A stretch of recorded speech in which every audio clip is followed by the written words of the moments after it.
الحمدللہ رب العالمین والصلاۃ والسلام علی اشرف الانبیاء والمرسلین نبینا محمد وعلی آلہ وصحبہ اجمعین۔ اعوذ باللہ من الشیطان الرجیم، بسم اللہ الرحمن الرحیم۔ سورہ انبیاء میں ارشاد باری تعالیٰ ہے، لقد انزلنا علیکم کتاب، ہم نے تمہاری طرف ایک ایسی کتاب اتاری ہے، ایک ایسی کتاب نازل کی ہے، فیہ ذکرکم، جس میں تمہارا ہی تو ذکر ہے، یہ تمہاری ہی تو بات ہے۔ تو قرآن مجید میں میری بات ہے، میرا ذکر ہے، میرا تذکرہ ہے، مجھے اپنے تذکرے کو قرآن مجید میں سے ڈھونڈنا ہے، قرآن مجید میں غوطہ زن ہونا ہے۔ اچھا، اس میں صرف میرا ہی تذکرہ نہیں ہے، میری اولاد کا بھی تذکرہ ہے، میرے بچوں کا بھی تذکرہ ہے، اور اس میں میری امی ابا کا بھی تذکرہ ہے، میرے والدین کا بھی اس میں تذکرہ ہے۔ میرے والدین کا اس میں بہت زیادہ تذکرہ کیا گیا ہے، کئی مقامات پہ تذکرہ کیا گیا ہے، بلکہ میرے امی ابا کے دشمن کا بھی تذکرہ ہے اس میں۔ میری مراد حضرت آدم و حوا سے ہے۔ قصہ آدم و ابلیس قرآن مجید میں 7 مقامات پر آیا ہے۔ سورہ بقرہ، سورہ اعراف سب سے زیادہ تفصیل سے، پھر سورہ حجر، سورہ کہف، سورہ صاد، سورہ بنی اسرائیل، 7 مقامات پر یہ واحد قصہ ہے۔ اور میں ایک جگہ پڑھ کر خود بڑا حیران ہوا کہ انجیل اور تورات میں جتنی تحریفات کی گئی ہیں، کیونکہ قصہ آدم و ابلیس انجیل اور تورات میں بھی جا بجا آیا ہے، ظاہر ہے یہ تحریفات شیطان کی ایما پر ہی ہوئی۔ انسانوں نے بھی اگر کی ہیں تو شیطان کی ایما پر کی ہے نا، کس نے ان کے دل میں ڈالا؟ شیطان، ظاہر ہے۔ تو قصہ آدم و ابلیس خاص طور پر سے بڑے جس طرح سے اپنی سپرٹ میں قرآن نے بیان کیا ہے، اس طرح سے تحریف شدہ بائبل میں اولڈ ٹیسٹمنٹ، نیو ٹیسٹمنٹ، تورات اور انجیل میں اس طرح سے اس سپرٹ میں نہیں ہے، تحریف شدہ میں۔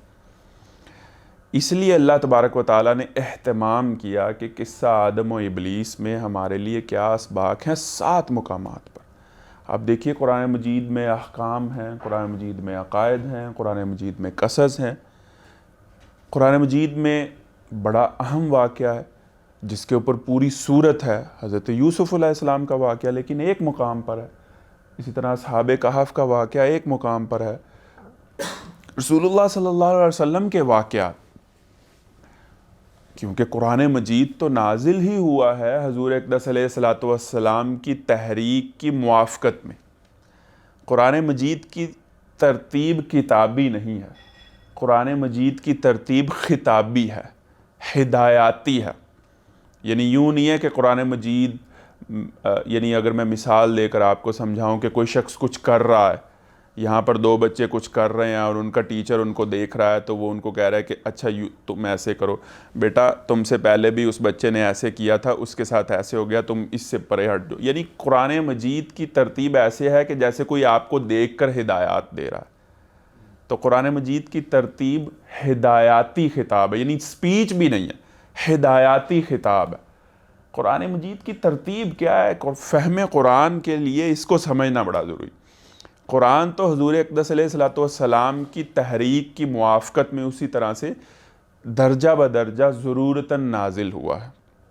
دیکھیے، لیکن قرآن مجید میں غزوہ بدر کا ذکر ایک ہی دفعہ ہے، غار ثور میں جو ہجرت کے مراحل ہیں ایک ہی دفعہ ہے، حضرت عائشہ پر جو تہمت لگی ہے واقعہ افق ایک ہی دفعہ ہے، لیکن یہ قصہ قرآن مجید میں 7 مقامات پر آیا۔ بہت اہم اسباق ہیں قرآن مجید میں۔ یہ واقعہ سمجھنا چاہیے، داعیان کو بھی اور بچوں کو بھی سمجھانا چاہیے۔ میں کچھ یہ گزارشات اس ضمن میں آپ کے سامنے رکھتا ہوں، ہم آج اس واقعے سے اسباق لیتے ہیں۔ وَلَقَدْ خَلَقْنَاكُمْ ثُمَّ صَوَّرْنَاكُمْ ثُمَّ قُلْنَا لِلْمَلَائِكَةِ اسْجُدُوا لِآدَمَ وَلَقَدْ خَلَقْنَاكُمْ، اور بے شک ہم نے ہی تمہیں پیدا کیا، ثُمَّ صَوَّرْنَاكُمْ، ہم نے تمہیں صورت دی، ثُمَّ قُلْنَا لِلْمَلَائِكَةِ اسْجُدُوا لِآدَمَ۔ حدیث سے پتہ چلتا ہے کہ 40 دن بعد اللہ تبارک و تعالیٰ نے حضرت آدم و حوا کے پتلے میں جان یا روح پھونکی تھی۔ 40 دن پتلا، مٹی کا پتلا اللہ تعالیٰ نے کلمہ کن سے بنایا، اس کی ڈیٹیل نہیں ملتی، لیکن 40 دن یہ ویسے اس روایت کی صحت کے اوپر محدثین میں اختلاف ہے، لیکن ایک حدیث سے یہ اشارہ ملتا ہے کہ 40 دن تک وہ پتلا حضرت آدم کا پڑا رہا۔ پھر اللہ تبارک و تعالیٰ نے وَلَقَدْ خَلَقْنَاكُمْ، ہم نے تمہیں تخلیق کیا، ثُمَّ صَوَّرْنَاكُمْ، پھر صورت دی، روح پھونکی، بڑا اچھا بنایا، ثُمَّ قُلْنَا لِلْمَلَائِكَةِ، پھر ہم نے تمام ملائکہ کو اکٹھا کیا، جمع کیا اور کہا ملائکۃ اسجدوا لآدم کہ آدم کو سجدہ کرو، سب کے سب، فسجدوا الا ابلیس، سب نے سجدہ کیا لیکن ابلیس نے سجدہ نہ کیا۔ ابلیس اور شیطان یہ دونوں اس کے صفاتی نام ہیں، اصل اس کا نام جو ہے وہ عزازیل ہے شیطان کا، اور یہ جن ہے۔ لم یکم من الساجدین، یہ سجدہ کرنے والوں میں شامل نہ ہوا۔ قال ما منعک الا تسجد اذ امرتک، اللہ تبارک و تعالیٰ کہتے ہیں کہ میں نے اس سے پوچھا ما منعک، تجھے کس چیز نے منع کیا ہے، تجھے کس چیز نے روکا ہے کہ تو نے سجدہ نہیں کیا، اذ امرتک، جبکہ میں نے حکم دیا تھا۔ قال انا خیر من، تکبر کا، برتری کا اس کائنات میں جو پیراڈائم ہے، جو کانسیپٹ ہے، جو سیڈ ہے، جو پہلا انسیڈنٹ ہے تکبر کا موجد، یہ شیطان ہے۔ انا خیر من، اس بات کو وہ سمجھ رہا ہے۔ اب دیکھیے آگے بھی جیسے اشارہ آئے گا، کہتا ہے کہ میں انا خیر من، میں نے اس لیے سجدہ نہیں کیا کہ میں اس سے برتر ہوں، بہتر ہوں۔ خلقتنی، تو نے مجھے پیدا کیا، یعنی اس چیز کو وہ اکنالج کر رہا ہے کہ اللہ تبارک و تعالیٰ تو ہی میرا پیدا کرنے والا ہے۔ خلقتنی من نار، تو نے مجھے آگ سے پیدا کیا ہے، انرجی سے پیدا کیا ہے۔ وخلقتہ من طین، جبکہ اس کو میٹر سے، مٹی سے، گارے سے پیدا کیا، لہٰذا اپنی دانست میں یہ سمجھتا ہوں کہ مجھے اس کو سجدہ نہیں کرنا چاہیے، کیونکہ میں اپنی تخلیق کے میٹیریل کے اعتبار سے اس سے سپیریئر ہوں، برتر ہوں۔ تو وہاں پر اس نے اللہ تبارک و تعالیٰ کی نافرمانی کی، اور وہاں پر اس نے فضیلت کا ایک خود ساختہ فلسفہ ایجاد کیا۔ قال فاہبط منہا، اللہ تبارک و تعالیٰ نے کہا کہ یہاں سے نکل جا، چلا جا یہاں سے، اتر جا یہاں سے۔ فما یکون لک ان تتکبر فی، یہ تجھے کس نے حق دیا ہے، یہ تیرے شایان نہیں ہے، یہ تیرا کوئی رائٹ نہیں ہے کہ تو یہاں پر تکبر کرے۔ فاخرج انک من الصاغرین، نکل جا، تو نے چھوٹی حرکت کی ہے، نیچ گھٹیا حرکت کی ہے۔ قال انظرنی الی یوم یبعثون، کہنے لگا کہ مجھے اس دن تک کے لیے مہلت دی، انظرنی الی یوم یبعثون، جب یہ آدم، میرے امی ابا اور ساری اس کی اولاد دوبارہ انہیں اٹھا لی جائے۔ قال انک من المنظرین، اللہ تبارک و تعالیٰ نے کہا کہ ٹھیک ہے، تجھے مہلت دے دیتا ہوں۔ قال فبما اغویتنی لاقعدن لهم صراطک المستقیم، تو پھر میں سیدھے راستے پر گھات لگا کر بیٹھوں گا۔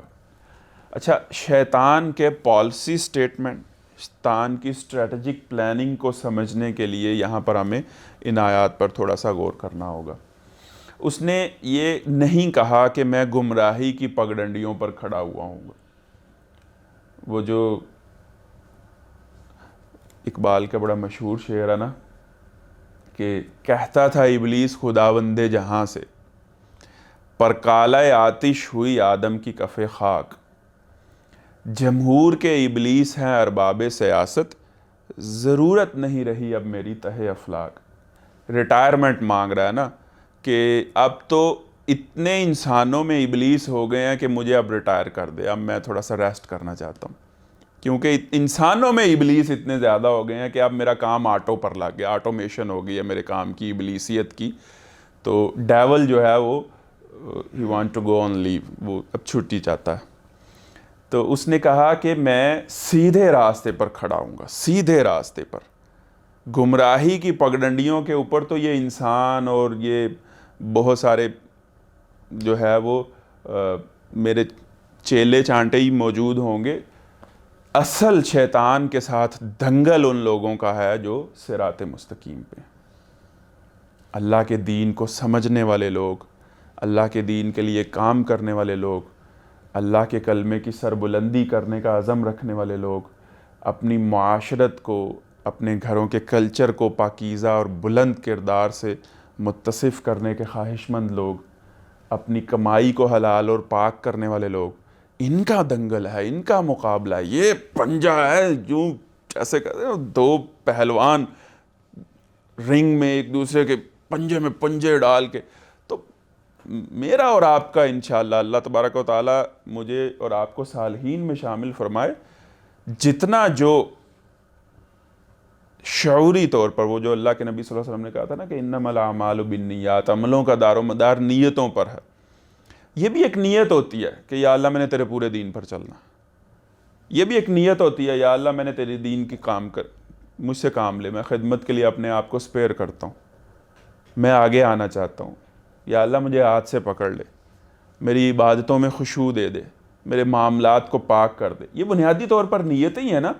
تو جب یہ نیت انسان کرتا ہے تو ساتھ ہی شیطان کے ڈیٹا بیس میں بھی انلسٹ ہو جاتا ہے، انرول ہو جاتا ہے کہ نہ اس کو اب ریڈ مارک کر دو.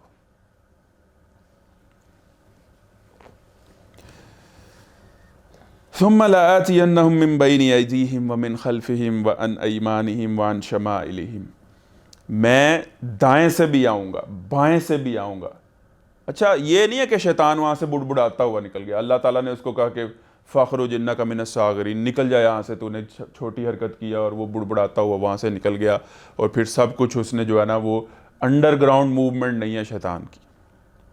اللہ تبارک و تعالیٰ نے اس کو کہا ہے انہ لکم عدو مبین، وہ تمہارا بالکل اوپن اور کھلا ہوا دشمن، کھلا ہوا دشمن.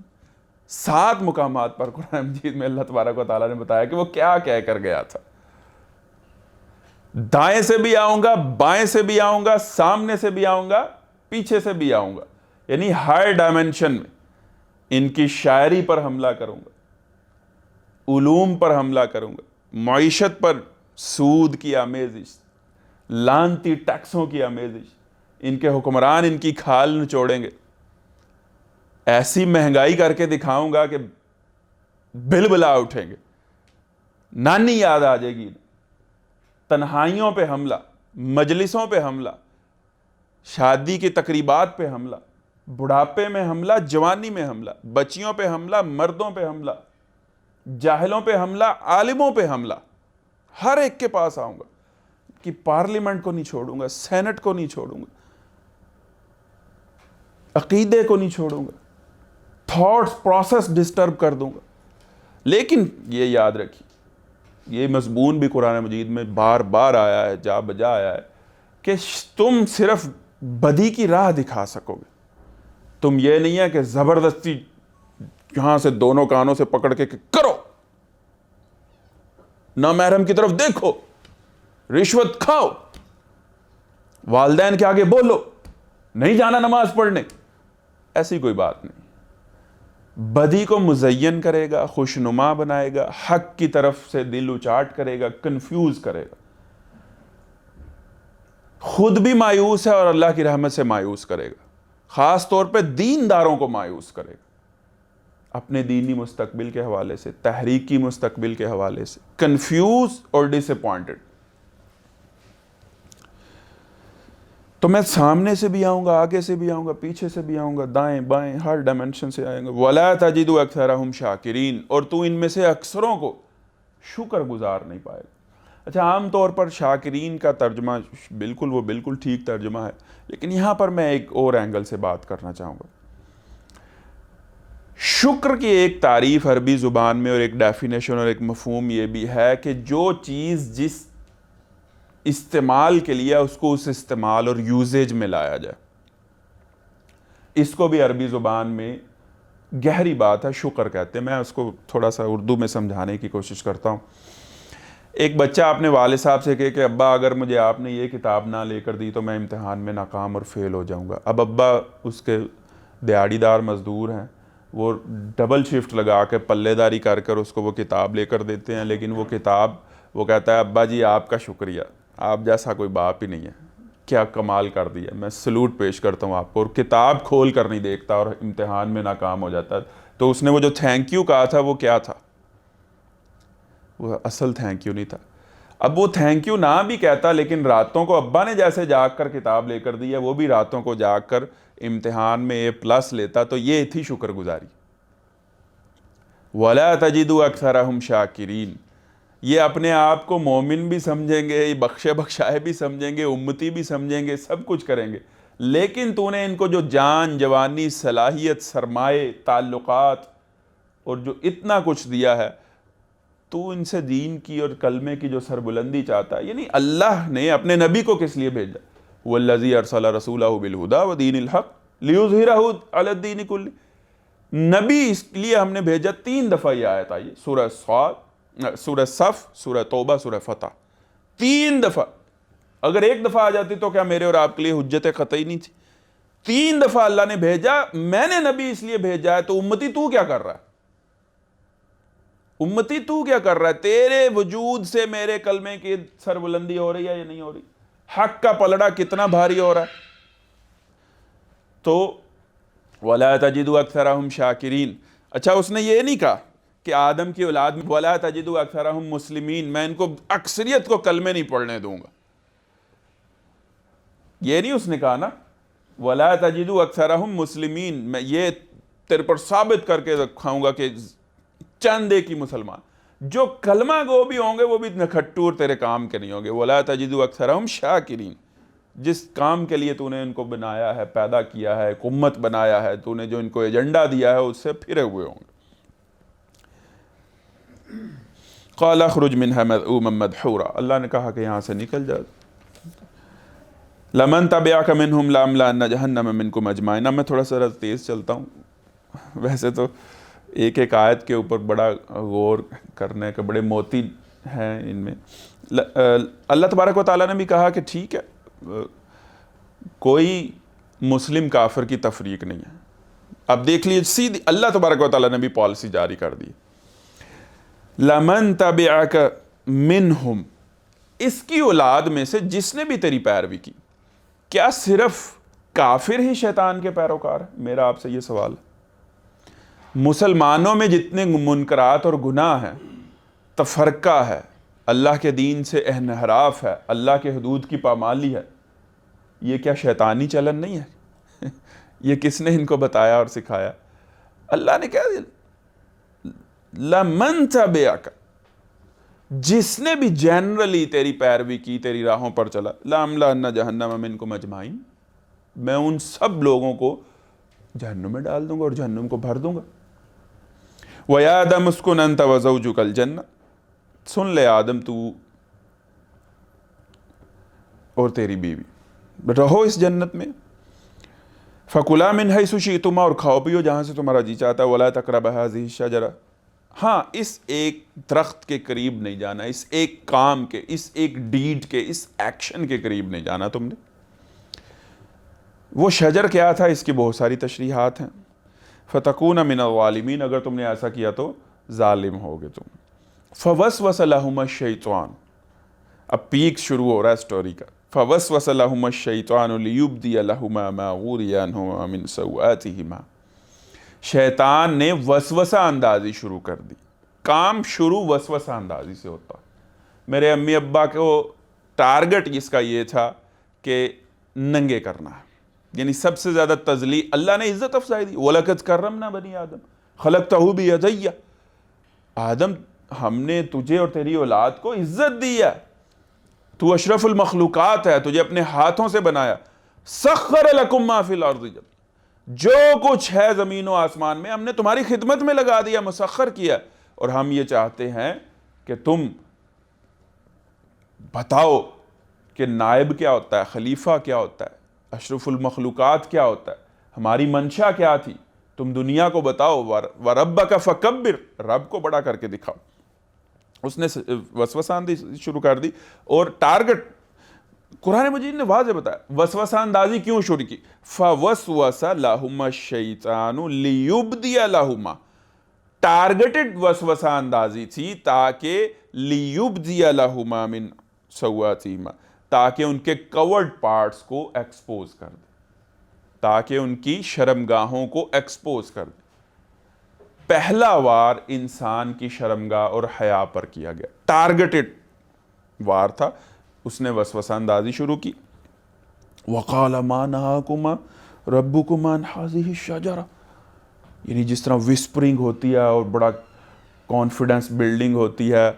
اور ابھی دیکھیے کہ حضرت آدم و حوا کے سامنے ہی ہے نا کہ ابھی اس نے کیا پالیسی سٹیٹمنٹ جاری کیا کہ نَمَ مِنْكُمْ أَجْمَعِينَ. وہ تو اللہ نے کہا وَلَا تَزِيدُ أَكْثَرَهُمْ شَاكِرِينَ، اس نے کہا میں یہ کر دوں گا، میں وہ کر دوں گا.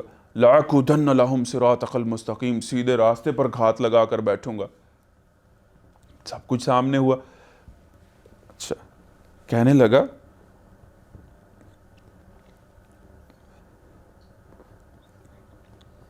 وقال، اور کہنے لگا ما نہاکما ربکما عن ہذہ الشجرہ، اللہ نے تمہیں پتہ ہے کہ تمہیں اس درخت کے قریب جانے سے کیوں روکا ہے؟ پچھلی گل میں تمہیں بتاؤں، الا ان تکونا ملکین، کہیں تم فرشتے نہ بن جاؤ. اچھا شیطان کا وسوسہ بہت بہتا ہوتا، بیس لیس ہوتا. کہیں تم فرشتے نہ بن جاؤ، او تکونا من الخالدین، یا ہمیشہ ہمیشہ کی زندگی اختیار نہ کر لو. ابھی فرشتوں سے سجدہ کروا کر آ رہا ہے اور پتہ ہے کہ ہم فرشتوں سے برتر ہیں، لیکن شیطان کہہ رہا ہے کہ تمہارے رب نے اس درخت کے پاس جانے سے تمہیں اس لیے روکا ہے کہ تم فرشتے نہ بن جاؤ یا ہمیشہ کی زندگی اختیار نہ کرو. وقاسمہما، اور اس نے قسم بھی کھائی، انی لکما لمن الناصحین، بھائی میں تو تمہارے ہی فائدے کے لیے کہہ رہا ہوں، مان لیا مان لو، نہیں مانی نہ مانو، میں اپنی راہ لیتا ہوں. یعنی یہ انداز ہوتا ہے نا کسی کو پھسلانے کا اور شیشے میں اتارنے کا. فَدَلَّهُمَا بِغُرُورٍ، جب اس نے دھوکے میں پوری طرح سے انہیں اپنے شیشے میں اتار لیا. فَلَمَّا ذَاقَا الشَّجَرَةَ بَدَتْ لَهُمَا سَوْآتِهِمَا، جیسے ہی انہوں نے اس درخت کو چکھا. اب کچھ مفسرین کا خیال یہ ہے کہ ایکچولی دیٹ واز سیکس، ابھی ان کو جنسی تعلقات قائم کرنے کی اجازت نہیں گئی تھی. یہ کچھ مفسرین کی رائے ہے اس میں، لیکن سید ابو العالیٰ مودودی رحمہ اللہ کی رائے یہ نہیں. بہرحال قرآن مجید کہہ رہا ہے فَلَمَّا ذَاقَا الشَّجَرَةَ، جیسے ہی انہوں نے اس درخت کا ذائقہ چکھا کیا ہوا؟ بَدَتْ لَهُمَا سَوْآتُهُمَا، تو ان کی شرمگاہیں کھل گئی. یعنی سٹیمولیٹ کر دیا اس نے ان کو، کیا کیا کہ ان کی شرمگاہیں ایک دوسرے پر کھل گئیں. لیکن یہ بات بالکل واضح ہے کہ پہلا وار شرمگاہ کے اوپر تھا. عربی زبان میں انسان کی شرمگاہ کو فرج کہتے ہیں. والذین هم لفروجہم حافظون، مومنوں کی صفت یہ بیان کی گئی ہے کہ وہ اپنی شرمگاہوں کی حفاظت کرنے والے ہوں گے. حضرت مریم کے بارے میں کہا ہے کہ وَأَحْسَنَتْ فَرْجَهَا، حضرت مریم بغیر شادی کے اگر عیسیٰ پیدا ہو گیا ہے تو قرآن گواہی دے رہا ہے کہ وہ فاحشہ نہیں تھی، اس نے اپنی شرمگاہ کی حفاظت کی تھی. عیسیٰ تو میرا معجزہ تھا، میں نے روح پھونکی تھی، لیکن مریم نے تو اپنی شرمگاہ کی حفاظت کی تھی. فَأَحْسَنَتْ فَرْجَهَا، اور عربی زبان میں فرج شرمگاہ کے علاوہ کسی بلڈنگ کے فالٹ کو بھی کہتے ہیں. کسی بلڈنگ کے فالٹ کو. افلم ينظروا الى السماء فوقهم كيف بنيناها وزيناها، کیا تم دیکھتے نہیں ہو کہ یہ بلڈنگ جو ہم نے زمین و آسمان کیسے ستونوں کے بغیر کھڑا کیا. اولم ينظروا الى السماء فوقهم كيف بنيناها وزيناها فما لها من فروج، اس میں کوئی فرج ہے، کوئی دڑاڑ ہے، کوئی فالٹ ہے؟ جس طرح سے ایک دڑاڑ بلڈنگ کا ویک پوائنٹ ہوتا ہے، شرمگاہ انسان کا ویک پوائنٹ، اور یہیں سے اس نے چھیڑا. ٹارگٹڈ حملہ تھا.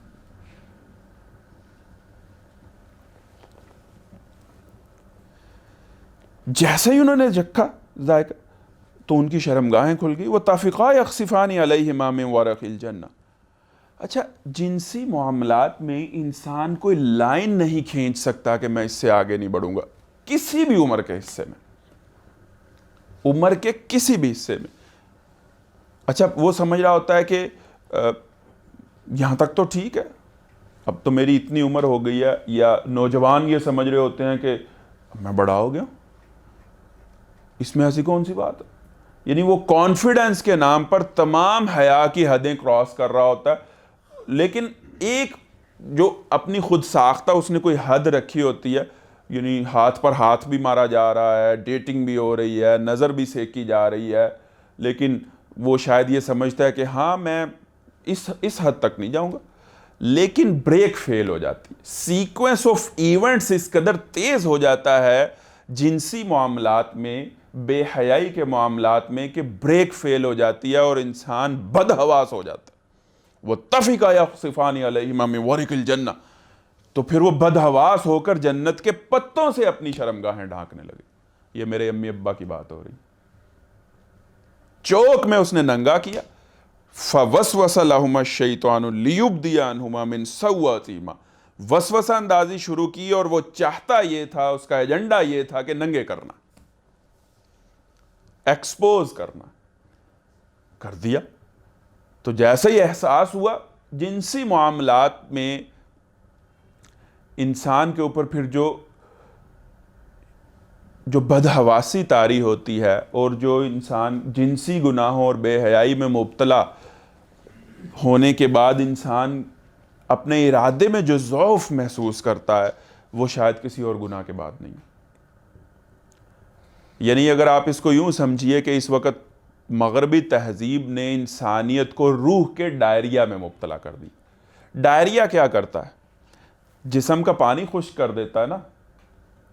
بظاہر چنگا بھلا بندہ ہوتا ہے، لیکن اندر سے جس کو کہتے ہیں نا مک گیا، پانی مک گیا۔ تو جنسی گناہ، ڈیٹنگ، غیر محرم عورتوں کو دیکھنا، میوزک، سکرین ایڈکشن، اور منہ ادھر کر کے کچھ دیکھ رہے ہو نا، پوری دنیا اس کی لپیٹ میں، پوری دنیا اس کی لپیٹ میں۔ اور اس سے کیا ہے؟ روح کے پانی ختم ہو گئے۔ اب ڈائریا میں کیا ہوتا ہے؟ جس شخص کو ڈائریا ہوتا ہے وہ گندگی کیے بغیر رہتا نہیں ہے، وہ تھوڑی تھوڑی دیر بعد جاتا ہے، دوبارہ گندگی کر کے آتا ہے، اور پھر اس کو ایسے لگتا ہے کہ جیسے اب طبیعت تھوڑی سی بحال ہوئی، لیکن تھوڑی دیر بعد پھر اس کے جو ہے نا وہ اندر وہ ایک عجیب کیفیت میں مبتلا ہوتا ہے، اور ہر دفعہ آتا ہے تو پہلے سے زیادہ ویک ہوا ہوتا ہے۔ ہر جنسی گناہ کے بعد انسان کی روح پہلے سے زیادہ ویک ہوئی ہوتی ہے۔ یہ ایسا ڈائریا ہے روح کا۔ وَنَادَاهُمَا رَبُّهُمَا أَلَمْ أَنْهَكُمَا عَنْ تِلْكُمَا الشَّجَرَةِ، اللہ تبارک و تعالیٰ نے پھر اس کو آواز دی دونوں کو۔ وَنَادَاهُمَا رَبُّهُمَا، پھر اللہ نے آواز دی، أَلَمْ أَنْهَكُمَا عَنْ تِلْكُمَا الشَّجَرَةِ، میں نے تمہیں نہیں روکا تھا اس کام کے یا اس درخت کے قریب جانے سے؟ وَأَقُلْ لَكُمَا إِنَّ الشَّيْطَانَ لَكُمَا عَدُوٌّ مُبِينٌ، اور کیا میں نے تمہیں یہ نہیں کہا تھا کہ شیطان تمہارا کھلا اور واضح دشمن ہے؟ تمہارا ایک تو دشمن ہے اور دوسرا واضح دشمن ہے۔ قال ربنا ظلمنا انفسنا، ہاتھ باندھ کے کھڑے ہو گئے میرے امی ابو۔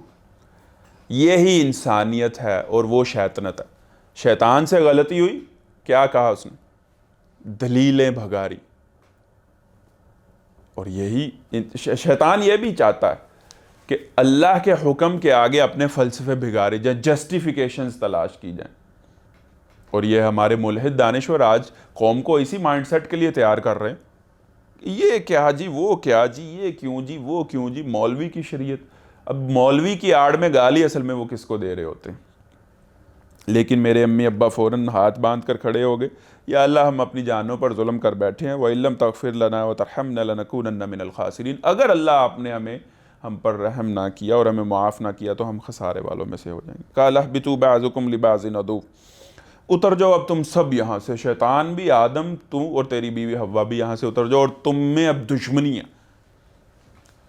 بعضکم لبعض عدو ولکم فی الارض مستقر ومتاع الی حین، ایک خاص وقت تک کے لیے تم نے زمین میں رہنا ہے اور اسی میں تمہارے لیے جائے قرار اور برتنے کا سامان ہوگا۔ قال فیہا تحیون وفیہا تموتون ومنہا تخرجون، اسی میں تم زندہ رہو گے۔ اب ہم نے تمہیں لباس دیا ہے نا، ہم نے تمہیں لباس دیا ہے نا، قد انزلنا علیکم لباس، ہم نے تمہیں لباس دیا ہے، یواری سوآتکم، جو کہ تمہاری شرمگاہ کو تمہارے کور کرتا ہے، تمہارے پرائیویٹ پارٹس کو کور کرتا ہے۔ تم نے اس کو تہذیب کیوں بنا لیا ہے؟ یعنی ننگا ہونا۔ اچھا، عورتوں کی چھاتیوں کے، یعنی میں واضح طور پر کہوں گا کیونکہ یہ پوری دنیا کا مسئلہ ہے، ہمیں اس پر بات کرنی چاہیے۔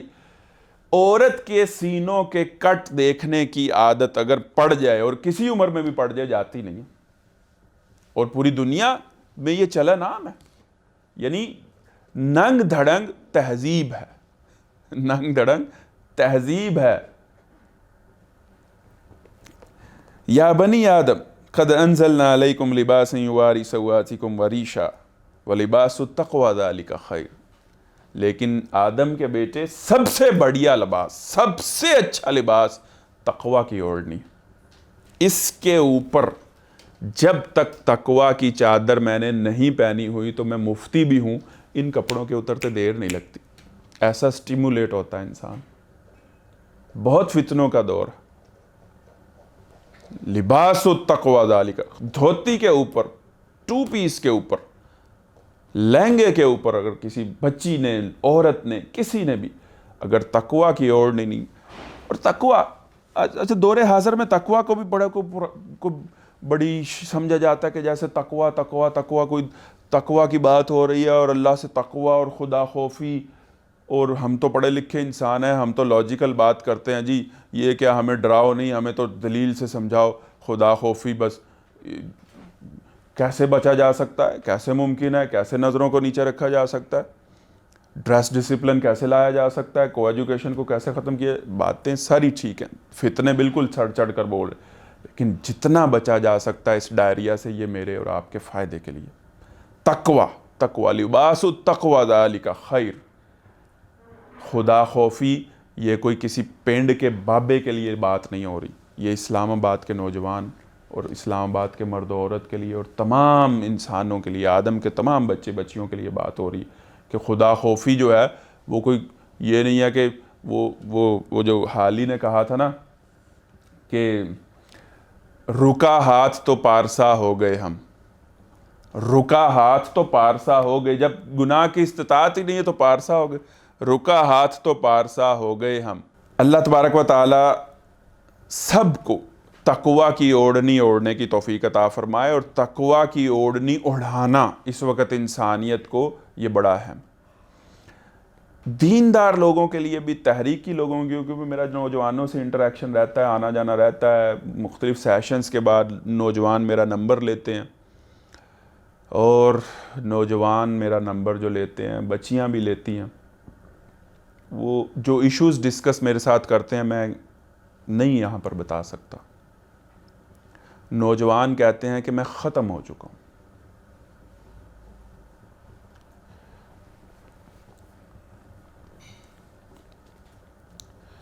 ذالک من آیات اللہ لعلہم یذکرون، یہ اللہ کی آیتیں اس لیے ہیں کہ تم نصیحت پکڑو۔ یا بنی آدم، اے آدم کے بیٹو مجھ سمیت، لا یفتننکم الشیطان، شیطان تمہیں بھی اس طرح ہی فتنے میں مبتلا کرے گا، لیکن کر نہ دے، لا یفتننکم، کر نہ دے کہیں، کما اخرج ابویکم من الجنہ، جس طرح سے اس نے جنت سے نکلوایا تمہارے ماں باپ کو، ینزع عنہما لباسہما، ان کا لباس اتروا کے، لیریہما سوآتہما، اس حالت میں کہ وہ ننگے تھے۔ شیطان یہ چاہتا ہے کہ پیوری ہیومینٹی ننگے ہو کر جہنم کی طرف بھاگے پرائیڈ کے ساتھ، اور ہیومینٹی اس وقت ننگے ہو کر جہنم کی طرف بھاگ رہی ہے۔ یعنی کتنی واضح بات ہے، یا بنی آدم لا یفتننکم الشیطان کما اخرج ابویکم من الجنۃ ینزع عنہما لباسہما لیریہما سوآتہما، شیطان بالکل تمہارے امی ابا کی طرح تمہیں بھی ننگا کر دے گا، اور ننگا کر کے یہ جہنم میں تمہیں بھجوائے گا۔ انہ یراکم ہوا وقبیلہ من حیث لا ترونہم، شیطان اور اس کا قبیلہ تمہیں وہاں سے مانیٹر اور واچ کرتے ہیں جہاں سے تم ان کو نہیں دیکھ سکتے۔ ان کے پاس ایسے سے گیجٹس ہیں، ایسی ٹیمپٹیشنز ہیں تمہارے لیے، ایسے گرافک ڈیزائنرز ہیں، ان کے پاس ایسے وہ کلپ بناتے ہیں کہ جب تم نے بس اس کلپ کو چلایا ہی نہ تو پھر تم ہار جاؤ گے، پھر تم رہ جاؤ گے، پھر تم لباس اتارنے کے اوپر مائل ہو جاؤ گے۔ انہ یراکم ہوا وقبیلہ من حیث لا ترونہم انا جعلنا الشیاطین اولیاء للذین لا یؤمنون، ہم نے اس کام میں، بڑی اہم آیت ہے، ہم نے اس کام میں، ننگے کرنے والے کام میں انسانیت کو، شیطان کا، ان لوگوں کو بھی شیطان کا دوست بنا دیا ہے جو ایمان نہیں لاتے۔ انا جعلنا الشیاطین اولیاء للذین لا یؤمنون، وہ خود پہلے تمہیں لباس اتار کر دکھائیں گے اور تم بھی کہیں گے، تمہاری بچیاں بھی کہیں گی، کبھی وہ کہاں سے لباس کو سکیڑیں گے اور کبھی کہاں سے. پہلے وہ خود ننگے ہو کر دکھائیں گے، اس لیے کہ اس کام میں وہ شیطان کے دوست بن گئے. اِنَّا جَعَلْنَا الشَّيَاطِينَ اولیاء، دوست، اولیاء دوست، اولیاء للذین لا یؤمنون، جو کہ ایمان نہیں لاتے. وہ اس سارے ایجنڈے میں شیطان کے تہذیب کی یلغار، اس ننگی تہذیبی یلغار کو مجھے اور آپ کو جتنا بند باندھنے کی کوشش کرنی چاہیے ہمیں تحریک کے پلیٹ فارم سے. اور یہ تحریک یقین کیجئے حیا کا ہمارے لیے قلعہ ہے. یہ سال معاشرت میرے اور آپ کی آئندہ نسلیوں کے لیے آخری حصار ہے. اللہ مجھے اور آپ کو اس حصار کو مزید مضبوط کرنے اور اس حصار میں دوسرے انسانوں کو بھی لے آنے کی توفیق عطا فرمائے. اقول قولی ھذا استغفر اللہ لی ولکم ولسائر المسلمین.